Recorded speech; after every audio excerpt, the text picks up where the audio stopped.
A gathering, Chicago.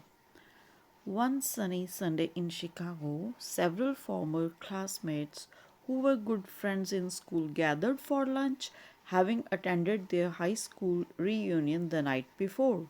They wanted to hear more about what was happening in each other's lives. After a good deal of kidding and a good meal, they settled into an interesting conversation.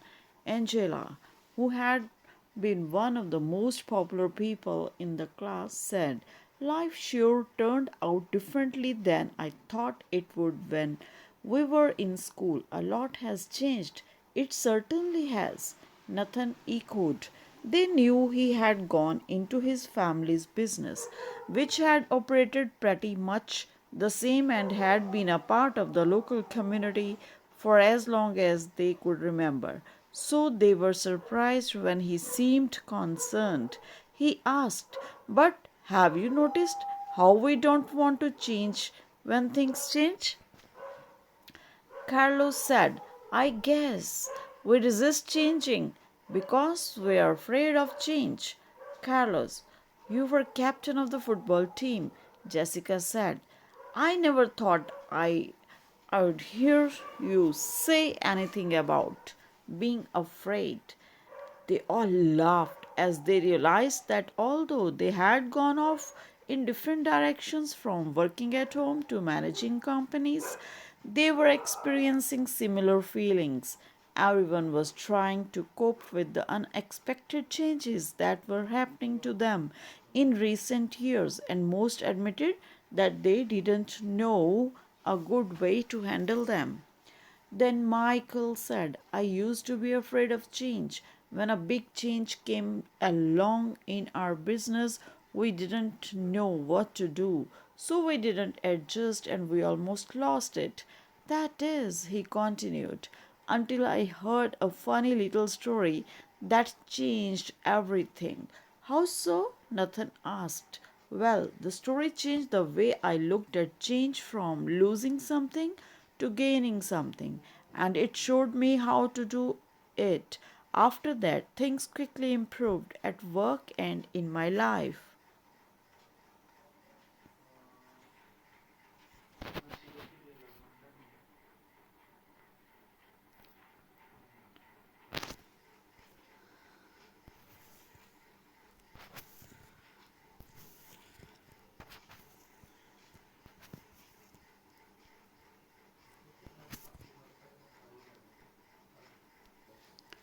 At first, I was annoyed with the obvious simplicity of the story because it sounded like something we might have been told in school. Then I realized I was really annoyed with myself for not seeing the obvious and doing what works when things change. When I realized the four characters in the story represented the various parts of my life, of myself, I decided who I wanted to act like and I changed. Later, I passed the story on to some people in our company and they passed it on to others.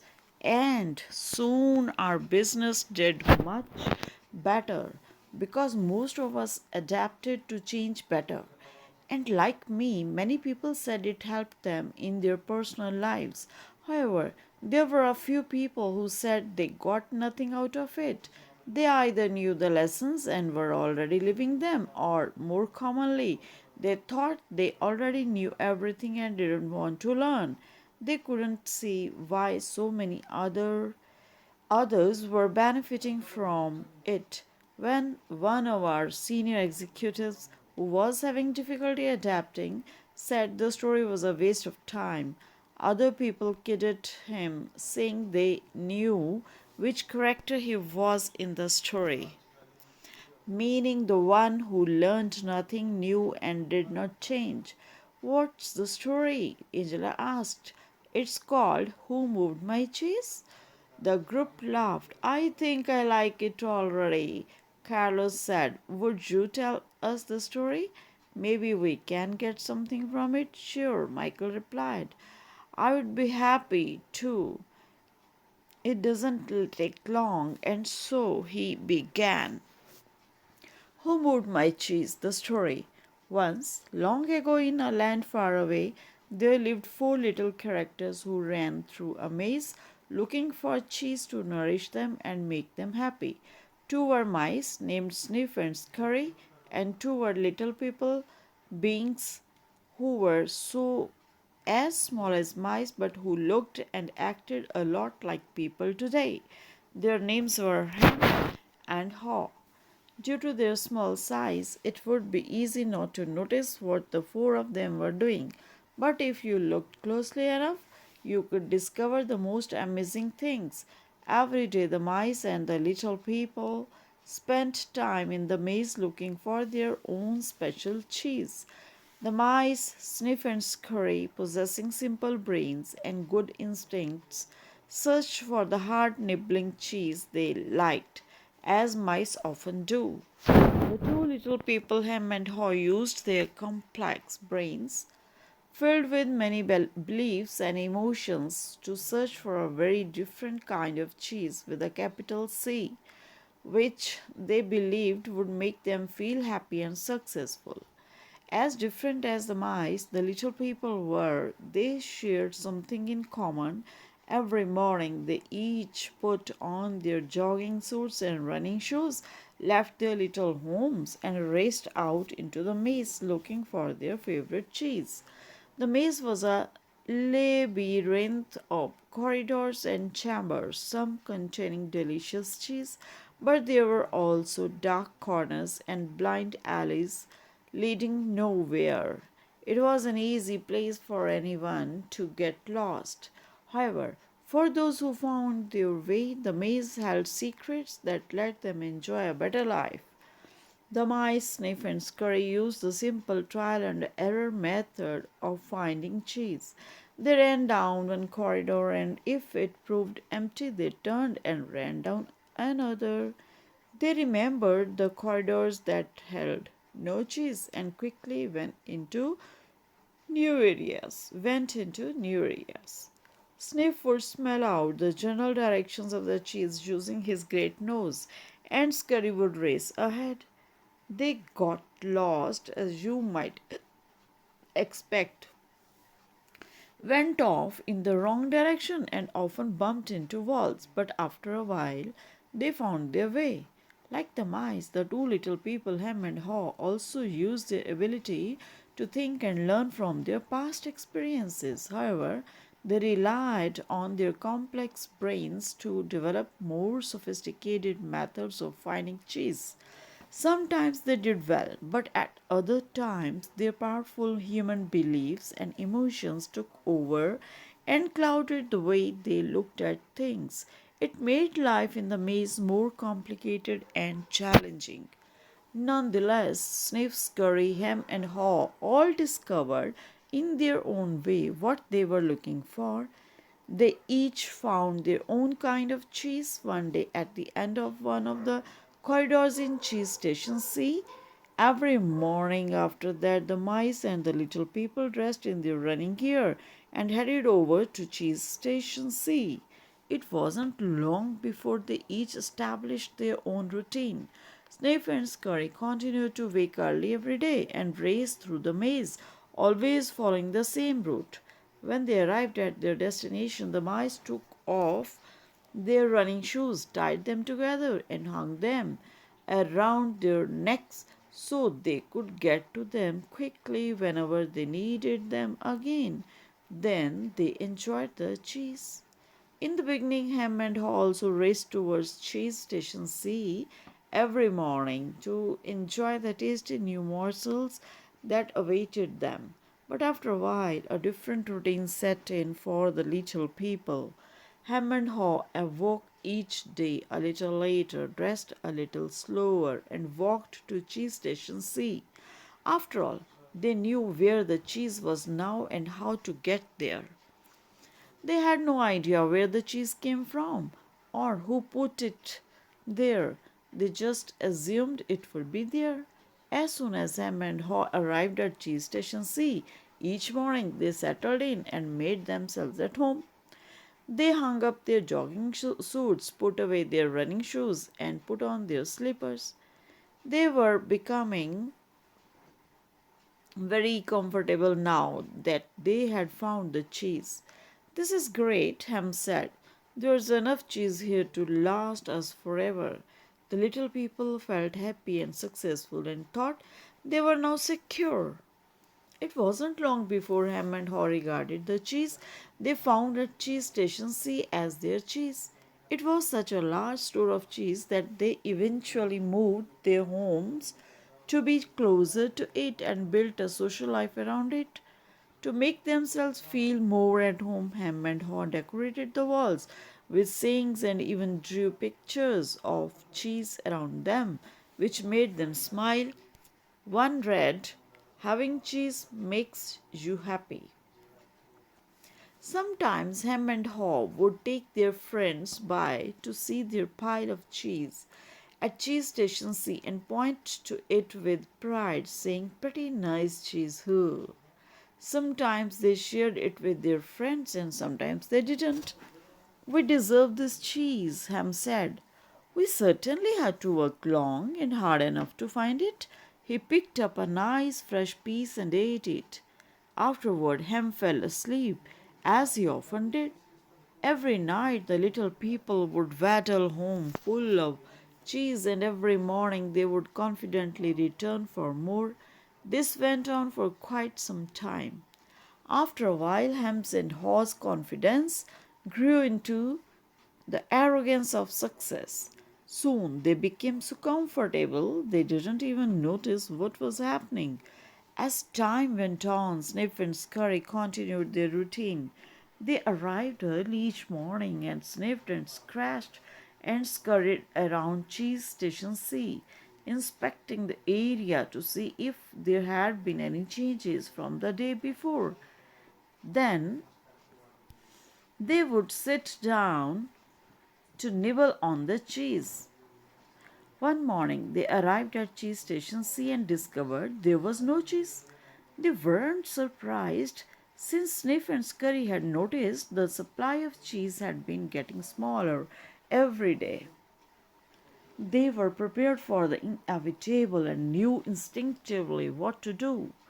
They looked at each other, removed the running shoes they had tied together and hung conveniently around their necks, put them on their feet, and laced them up. The mice did not overanalyze things. To the mice, the problem and the answer were both simple. The situation at Cheese Station C had changed. So Sniff and Scurry decided to change. They both looked out into the maze. Then Sniff lifted his nose, sniffed, and nodded to Scurry, who took off running through the maze, while Sniff followed as fast as he could. They were quickly off in search of new cheese. Later that same day, Ham and Haw arrived at Cheese Station C.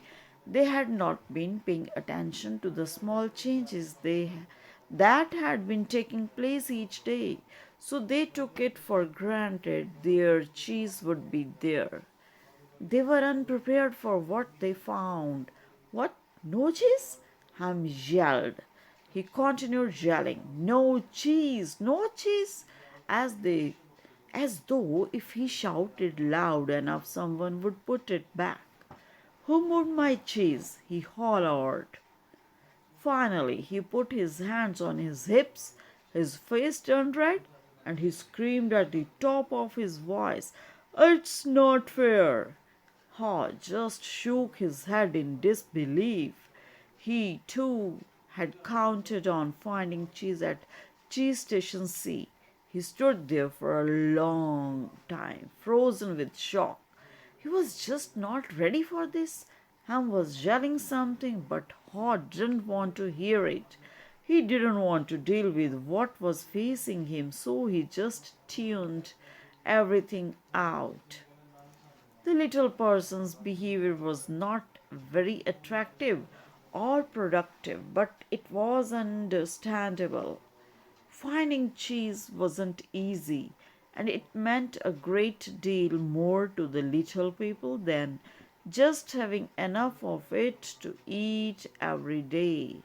Finding cheese was the little people's way of getting what they thought they needed to be happy. They had their own ideas of what cheese meant to them depending on their taste. For some, finding cheese was having material things.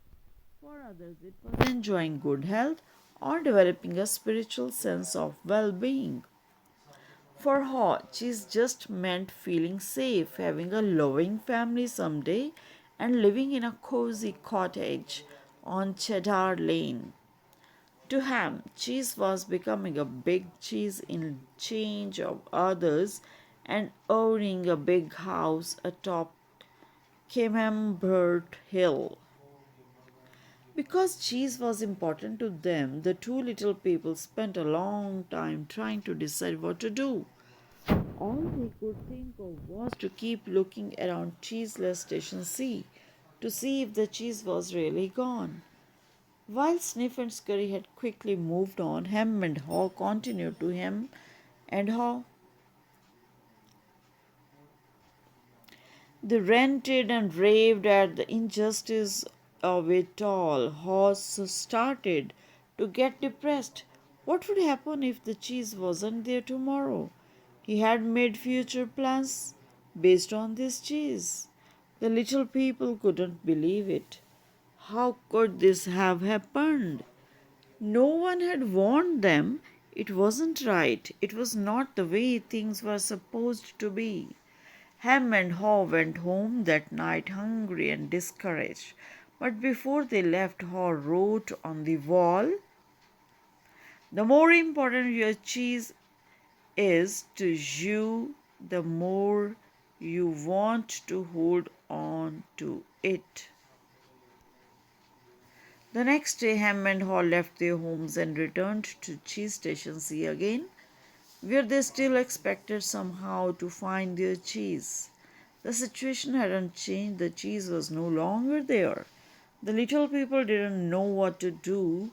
Ham and Haw just stood there immobilized like two statues.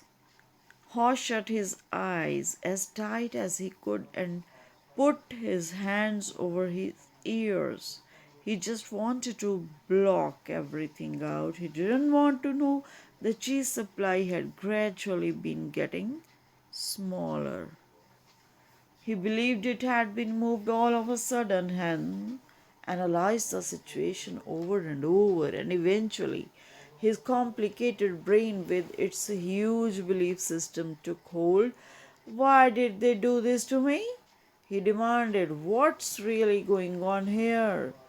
Finally, Haw opened his eyes, looked around, and said, "By the way, where are Sniff and Scurry? Do you think they know something we don't?" Ham scoffed. "What would they know?" Ham continued. "They are just mice. They just respond to what happens. We are little people. We are smarter than mice. We should be able to figure this out." "I know we are smarter," Haw said. "But we don't seem to be acting smarter at the moment. Things are changing around here."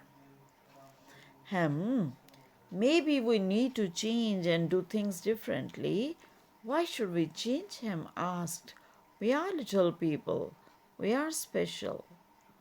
This sort of thing should not happen to us. Or if it does, we should at least get some benefits." "Why should we get benefits?" Haw asked. "Because we are entitled," Ham claimed. "Entitled to what?" Haw wanted to know. "We are entitled to our cheese." "Why?" Haw asked. "Because we didn't cause this problem," Ham said. "Somebody else did this and we should get something out of it." Haw suggested maybe we should simply stop analyzing the situation so much and go find new cheese. "Oh no," Ham argued. "I'm going to get to the bottom of this." While Ham and Haw were still trying to decide what to do, Sniff and Scurry were already well on their way. They went farther into the maze, up and down corridors, looking for cheese in every cheese station they could find. They didn't think of anything else but finding new cheese. They didn't find any for some time until they finally went into an area of the maze where they had never been before. Cheese Station N. They squealed with delight. They found what they had been looking for, a great supply of new cheese. They could hardly believe their eyes. It was the biggest store of cheese the mice had ever seen. In the meantime, Ham and Haw were still back in Cheese Station C. Evaluating their situation, they were now suffering from the effects of having no cheese. They were becoming frustrated and angry and were blaming each other for the situation they were in. Now and then Hot thought about his mice friends Sniff and Scurry and wondered if they had found any cheese yet. He believed they might be having a hard time as running through the maze usually involved some uncertainty, but he also knew that it was likely to only that for a while. Sometimes Haw would imagine Sniff and Scurry finding new cheese and enjoying it. He thought about how good it would be for him to be out on an adventure in the maze and to find fresh new cheese. He could almost taste it.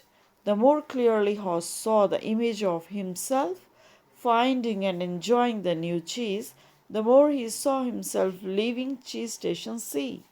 Let's go, he exclaimed all of a sudden. No, Ham quickly responded. I like it here, it's comfortable, it's what I know. Besides, it's dangerous out there. No, it isn't, Haw argued.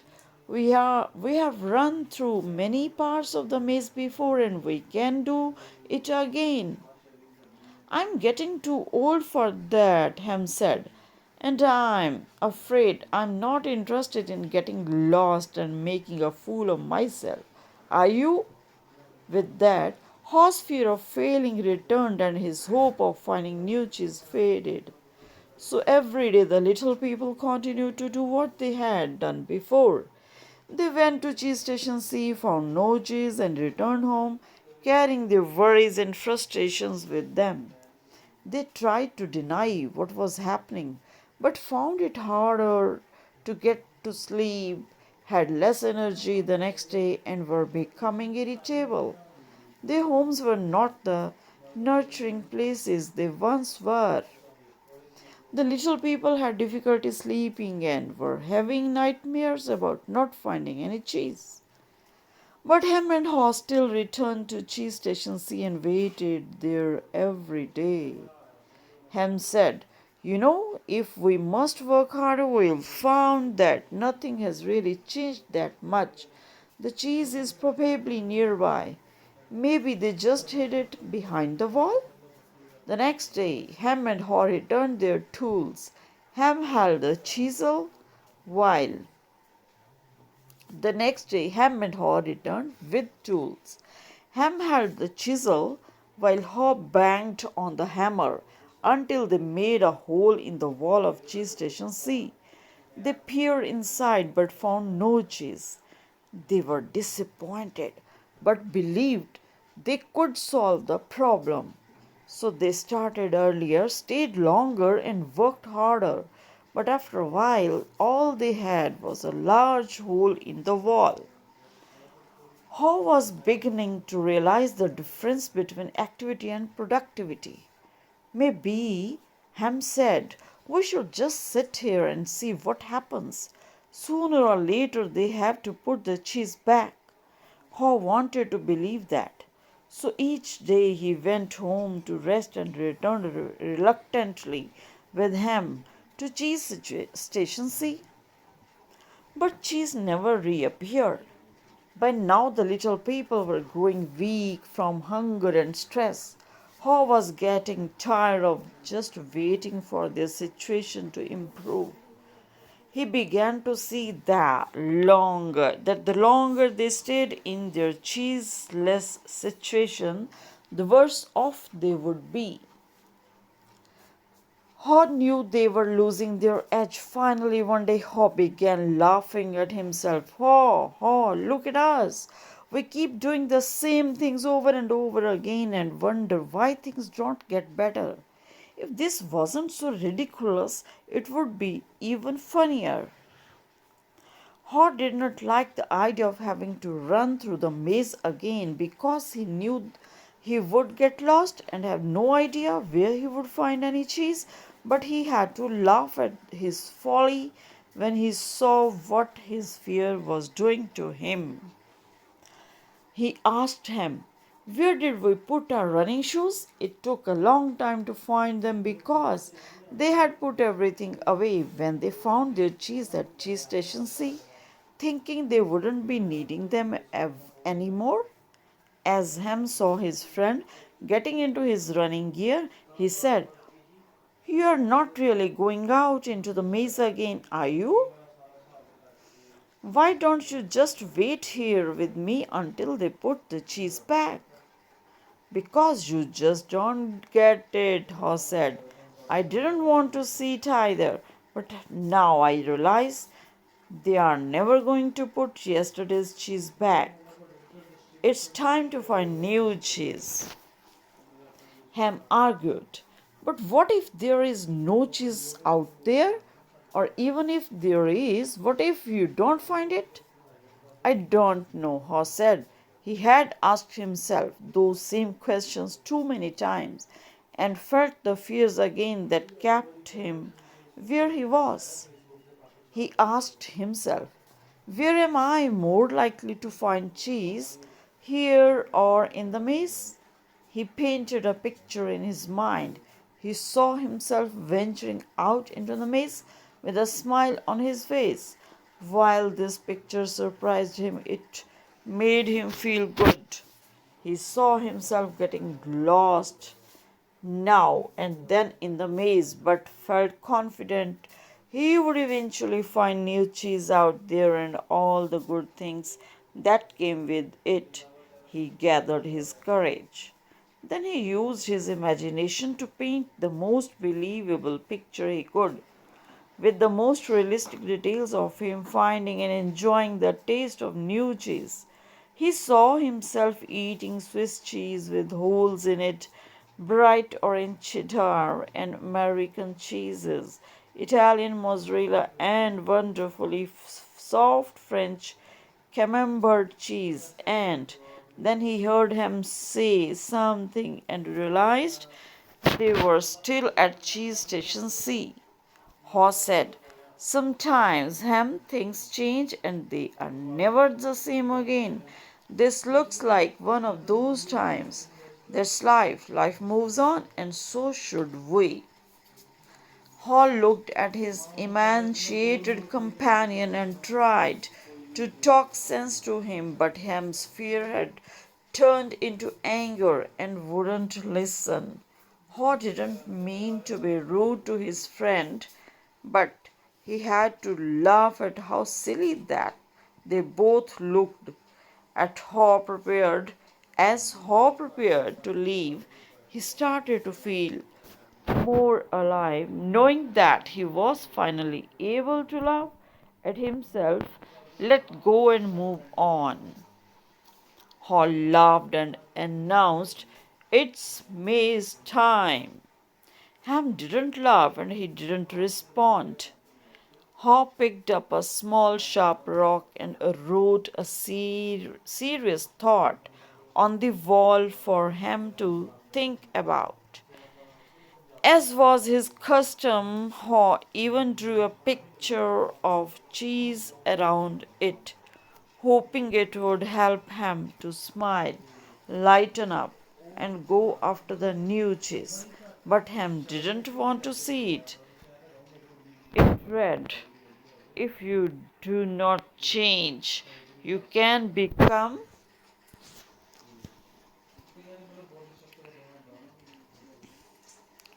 Then Haw stuck his head out and peered anxiously into the maze. He thought about how he had gotten himself into this cheeseless situation. He had believed that there may not be any cheese in the maze, or he may not find it. Such fearful beliefs were immobilizing and killing him. Haw smiled. He knew Ham was wondering, who moved my cheese? But Haw was wondering, why didn't I get up and move with the cheese sooner? As he started out into the maze, Haw looked back to where he had come from and felt its comfort.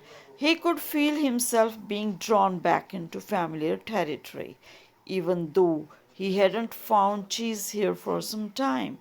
Haw became more anxious and wondered if he really wanted to go out into the maze. He wrote a saying on the wall ahead of him and stared at it for some time.